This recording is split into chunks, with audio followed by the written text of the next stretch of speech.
Hello everyone, today we will be doing a basic overview of a game that came out recently that I managed to grab a highly illegal copy online and that has been out recently. Well, not exactly recently, it's been out for a while in Japanese arcades, but honestly I don't have the money to just fly out to Japan to go to arcades, so here we go. It's Bombergirl, a title that is infamous for its fan service, or at least it would be if people actually knew that it existed. Honestly, part of the reason I wanted to do this video is because I'm always super interested in these titles that are hard to find or that not a lot of people are going to cover, and the other half is that the wiki page is just pathetic. They don't even know what the big red button on the arcade cabinet does, but I do, and it's why I'm going to walk you through a basic overview of how this game works. So let's go! Now, Bombergirl has been brought straight from the arcades, and you just know that because they immediately ask upon starting for you to push in your e-amusement pass, which I gladly do. That is my completely legal e-amusement pass from Konami that I can use to play the game, and then you get to play the game, except you have to pay tickets to play the game because it's an arcade game, so you have to pay per play. Yeah, I guess this works in Japan. If it is your first time playing, the game will ask if you want to go to the tutorial part, and yes, of course, please, let us go to the tutorial part. So what do you actually do in this game? Well, it's quite simple. You bomb and you go. You Bombergirl. But how exactly does one Bombergirl? Well, as the lady here explains, like I just said, it's actually quite simple.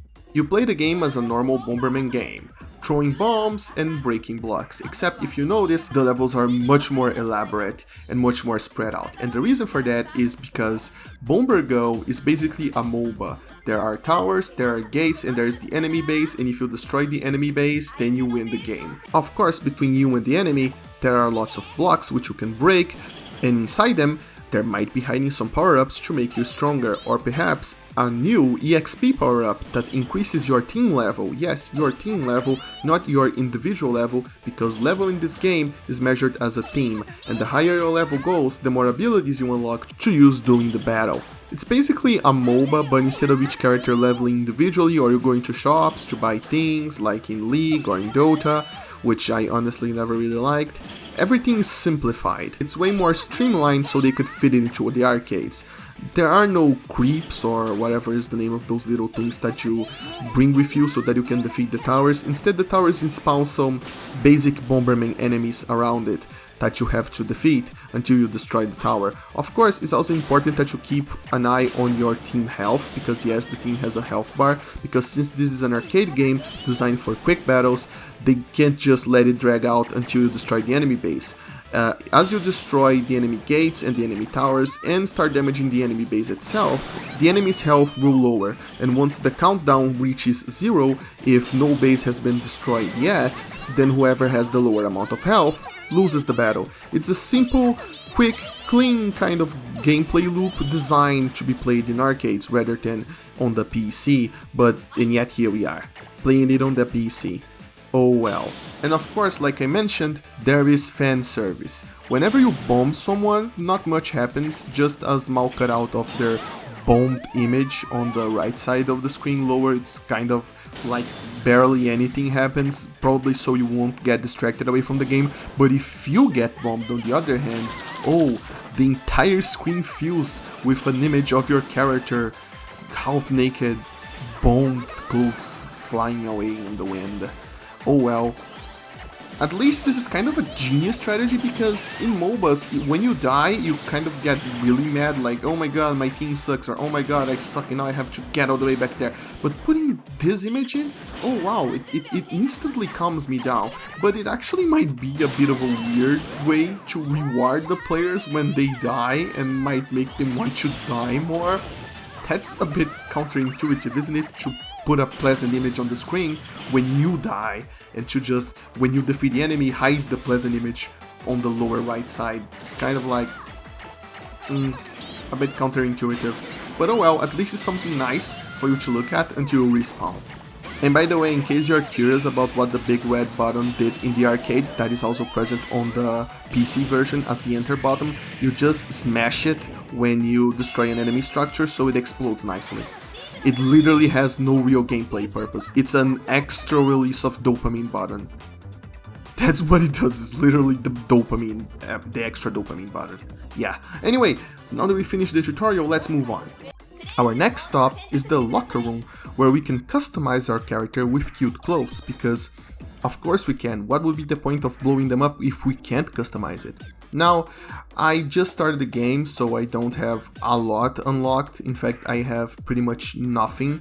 But besides the clothes, there's something really interesting that you can see in this blue square on the lower right. That is the sub-skill set that I can't set right now, for reasons that I don't know because my Japanese sucks. Yeah. It's still enough to know that that is the sub-skill set, so apparently there might be some character customization. Unfortunately, I'm just too dumb to figure that out. But clothes, they are definitely clothes, I just haven't unlocked them. So anyway, let's back down now. Back on the main menu, you'll notice that we can't access the tutorial or the locker room anymore, which I assume is a holdover from the arcade days of the game, which still technically are happening right now, but don't focus on that too much. Focus instead on the fact that people can't stay too long on the machine, so they basically only give you the chance to do the tutorial once or the checking the locker room once per play, so you won't stay all day customizing your character. There is fighting to be done anyway, so let's go to the menu and select the battle so we can start a battle. But before we start a battle, there's actually even more that needs to be discussed about this game. Because you see, not all Bombergirls are created equal. Instead, this game has 4 different Bombergirl classes, with many characters in each class that each has their own individual skills. The classes are as follows: Bomber, Attacker, Shooter, and Blocker. Now, the bombers are sort of self-explanatory. They bomb stuff. Their skills are about bombing stuff. They are the ones that go around and destroy all the blocks and that destroy all of the buildings and that are very, very proud of their bombs. Now, that doesn't mean everybody else uses a different weapon other than bombs. I mean, they do, but in the forms of skills. Everybody throws bombs. The bombers are just really extra good at using the bombs to bomb stuff, because they're bombers. The attackers is where things get interesting, because while they can also use bombs, their main purpose is in the destruction of structures, whether it's attacking characters in the opposite team.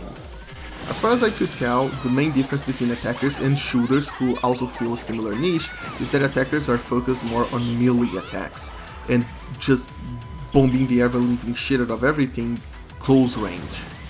So they are a very fun class if what you're looking for is not structural destruction, but whether to get up close for some extra spicy PvP. Shooters are the same as attackers in the sense that they are all about attacking players of the enemy team rather than focusing on structural destruction. However, they are made for long-range attack rather than melee close-range ones. They are experts at hiding around and picking at corners to shoot enemies from distance, and that's kind of what they do. They're the same as attackers, but they are long range rather than close range. And by long range, I mean, sure, the one that I loved playing, the robot one, made one, shot a giant laser, but most of the time their attacks aren't super long distance. They're just more long distance than usual, which actually is pretty cool, since they can just avoid the usual bomb bullshit maze thingy that happens whenever a lot of Bomberman characters appear in the same spot, to just snipe them from a distance.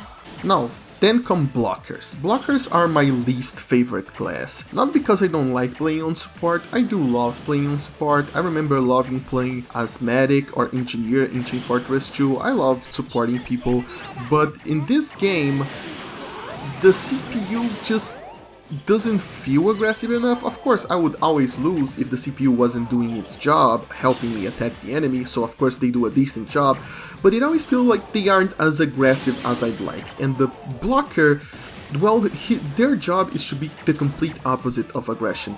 They can place new blocks, or they can summon enemies, and they can use ultimate attacks that teleport enemies back to their base. They're basically the defense. They are supposed to babysit the structures so that the enemy team's bombers don't, well, bomb it in seconds. You're supposed to hang back and place blocks or summon minions to do your bidding or do that kind of stuff to support, and that's fine. That's actually, just like the shooter, it adds a really creative layer to gameplay that you haven't seen in Bomberman before, but they just aren't my style in this game, because being a blocker essentially means hanging back. It means you have to depend on the other guys on your team, on the other 3 members, to not be complete fuck-ups. And while I'm sure you could probably find someone that isn't one online, maybe if you're lucky on the PC, when you're playing with purely CPUs, they don't really are my style. They aren't my style. Sorry about that, blocker fans. All 3 of you who actually managed to play this game and are still watching this video for some reason. Well, it's enough talking about the classes and stuff. Let's jump into a battle and see how it plays out and what makes Bombergirl so different from the other games. Well, first things first, my highly dangerously illegal copy of Bombergirl does not support online play, so I'll have to go to single battle. In single battle, you can pick up a map for you to play. Most of the maps have their own little gimmicks or their own little different layouts that make them interesting to play individually, and some of these are event maps, so they play completely different from the normal game. But let's play the normal game, you know, let's select a map that is low difficulty, you know, let's start things simple and move on from there. Basically, when you pick up a map, you select your character and then you join, and you're put into a team with 3 other characters to play against another team of 4 characters. It's 4v4 MOBA basically, and as I said before, the objective is to destroy the base of the enemy, and right from the get-go everybody starts on the same spot and they start bombing around, and you have to be careful because your own bombs can hurt you, less than the enemy bombs, but they still can hurt you and stun you, which makes it easy for the other enemies to swoop in and destroy the rest of your health bar. So you know, just like in a normal Bomberman game, home placement is important. What makes Bombergirl distinct from other MOBAs though, it's often how complex each hero in a MOBA can be, and that's fine really, but Bombergirl differentiates between its characters, but it's not to the extreme MOBAs do. Each character has 2 skills, level 2 you get your first skill, level 5 you get your second skill, and your power-ups individually. Oh, and if I forgot to mention, every time you die you lose one of your power-ups, but the team level remains the same, so you won't lose the ability to use your skills. And then off you go to destroy the enemy base. Another thing that makes Bombergirl distinct that I believe I already mentioned, it's the timer on the top of the screen and the overall team health bar.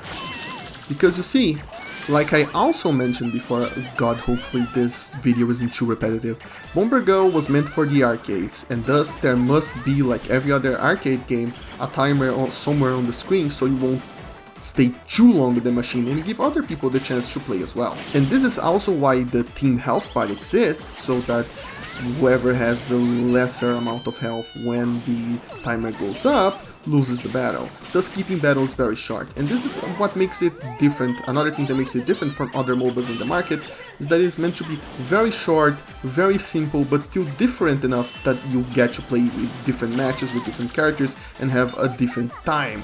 You know, maybe a good time, more often than not a bad time. It is still a MOBA after all.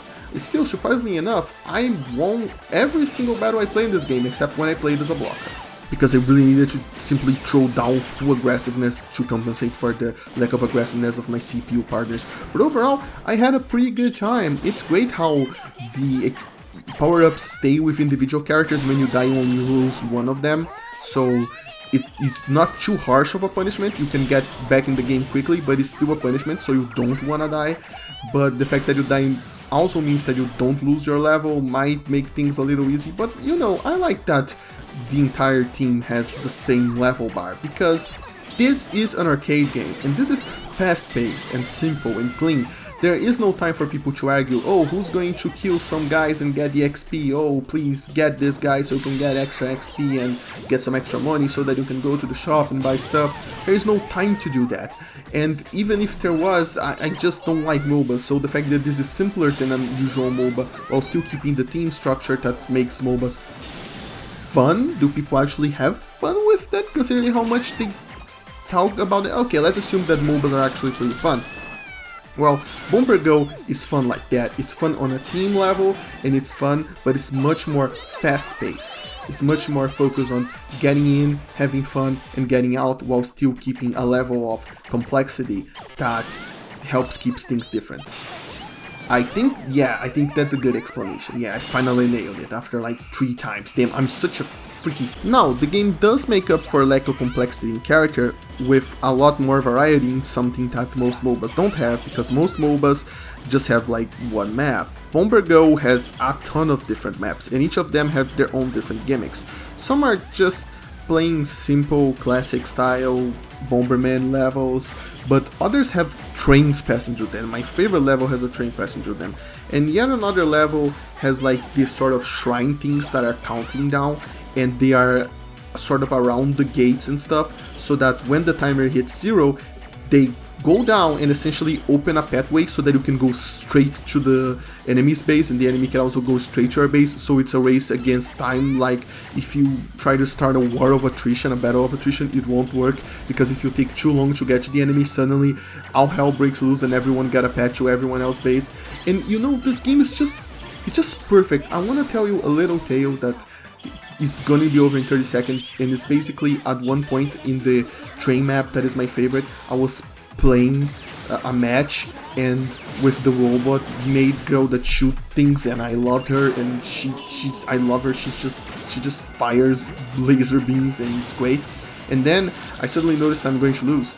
Oh yeah, I'm going to lose. They are in my base and they're blowing everything, and the CPU is freaking dumb, but I'm also at their base, and another CPU that is a bomber is with me, so we got a chance. We basically have to hope that our blocker can hold it and just bomb their base, because the timer is going down and there is no way anyone is going to be able to blow anybody else's base before the timer runs out. So it becomes a race of bombing each other's base to see who is going to get lower health, you know, who is going to get the lowest health. God, I just don't know what to say. Lower health, how the fuck do I express that?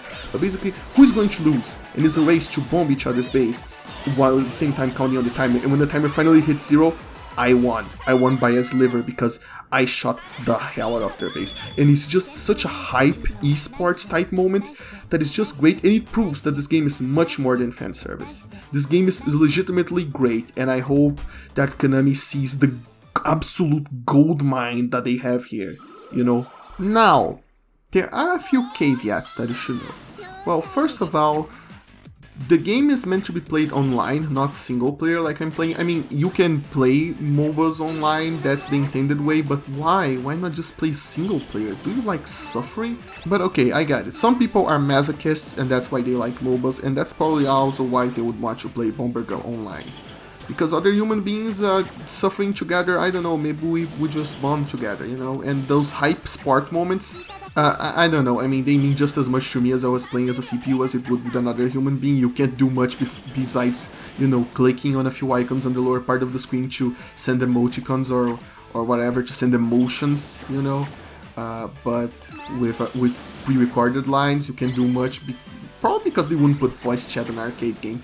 But yeah, basically you'd want to play online, right? Well, this is an open beta test on PC to get people to play online and test with the servers. But guess what? It's already over. That's right, the copy that I'm playing is highly illegal, dangerously, and it's the only way to play the game, and it's offline only. And the reason why it's offline only is because Konami immediately pulled the plug, because this is a pay-per-play game. I don't know if I mentioned in this video, yeah, this video is a freaking disaster. I'm doing this with no script, but if I didn't, this is pay-per-play. And what this means is that each time you play, you gotta put $1. You gotta put $1. It doesn't matter, you gotta put $1 in the machine to play. Which for an arcade game, fine, that makes complete sense. But it makes way less sense as a PC game. I mean, are people really gonna do this? Do Japanese people really do this? I think Konami has other arcade games that are available on PC as well. But this is just, I don't think a lot of people will be pleased with this. But to make matters even worse, you had to play during the open beta test, and their servers were either so hammered or simply bad at handling issues, so you gotta buy a platinum ticket to play a single game, and people were buying the platinum tickets, but the server was just hanging, and they had to close the game, and when they went back in, they spent the money, but they didn't get the ticket. It was a complete disaster. People just couldn't play the game, so they shut the open beta test right down, which is not a very good look for the future of this game on PC. And yeah, basically, no online, baby. Just deal with it, I guess. You gotta play it offline only. And the other caveat is that, like I said, it's not officially available anywhere. you gotta look. I'm not sure if I can link it. This video is already highly illegal, you know. If I'm already going to jail for it. If I like make it even more illegal, I'm probably going to super jail for it. So, you know, and I don't have like the authority to just like say, hey, go there and pick it up, because it's kind of floating around really.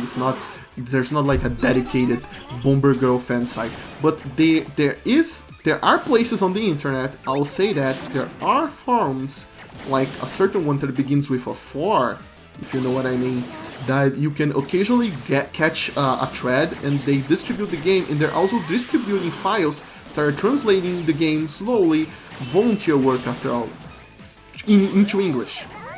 Now, at the end of each match, the game just hangs because it can connect to the Konami server, and you're gonna have to restart it, and it's like so closely related to the Konami server, I wouldn't put my hopes up on fans ever managing to make like a private server of this so we can play it on the western part of the world, you know. I wouldn't deeply count on that. Maybe they will. They already unpacked this game and they're already translating the files from it, and it's a Unity based game, and like depending on how far they can get with their Unity reverse engineering, it may be possible to just get everything in this game unlocked and get it to be played on a private server. But that would be pretty much piracy, you know. That would be like, right now you get a limited taste of the game that is already, depending on how you feel, morally wrong. Obviously, if I thought this was really morally wrong, I wouldn't be making this video. I think if the only way to play this game is this way, in this little demo way, that's what I'm gonna do. I'm gonna play this game. But if you have moral problems already with this, imagine being able to play a game that they want you to pay per play completely free on every play. You know, that would be fucking wild. That would be a wake-up call to Konami, but at the same time it would be piracy, so the law requires me to say that don't do that, you know. The law requires me to say that, so I'm saying that. Are we alright, officers? Alright. But yeah, look around, you're gonna be able to find an offline-only download of this game, but yeah, considering like how closely related it is to the Konami servers, I don't think they will ever really get everything running correctly, you know, over here. But fingers crossed, because I honestly doubt Konami realizes how much fun they made this game. They made this game way too much fun, and they're not giving it nearly enough attention. This game becomes highly recommended for me. Okay? Alright. Now this would normally be a good part to end this mess of a video, but actually after every single match there is one extra thing that we get to do, because it's a Japanese game, and you know what it is, don't you? It's gacha time, baby! Yeah, that's right. After the end of every match, you get to run a gacha, so you can see what things you can get. Like, look at me, I got a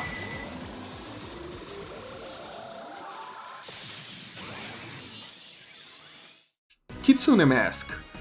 That Kitsune is just fox in Japanese, but you know what kind of mask it is. Yeah, you know that. And if you spend extra tickets, you can run the gacha one more time before you go to the next game. You can run the gacha multiple times using your tickets. You're basically throwing your fucking money away, you dumbass. I mean, sure, cosmetics are nice, but why not just get a cosmetic at the end of each game? Well, I mean, when you do use the ticket, I noticed that you get 2 items instead of just 1. And if you're really rolling the gacha for like an event limited thing, you might want to use this option, but it just shows how much gacha is a waste of money. God, I fucking hate gacha. Not even with the money, like I hate when games use it as a normal mechanic. God, I hate loop drop rates. Fuck this shit. But still, hey, I got glasses and stuff. It's fine. I like it.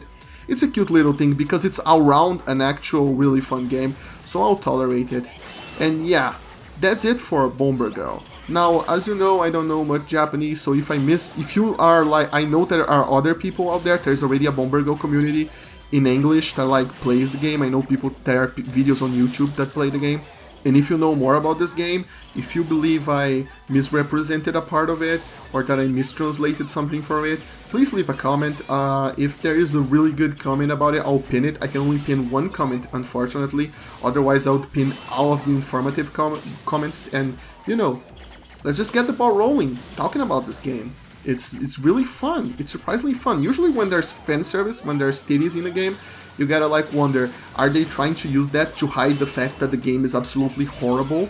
Because like it's always 50-50 chance with these games, you know? At best it's like 50-50 that the game is just complete garbage, but in this case it's actually super duper fun. Konami struck gold, Bomberman MOBAs, that's what it's all about, baby, so, you know. Yeah, I have no idea how to end this video.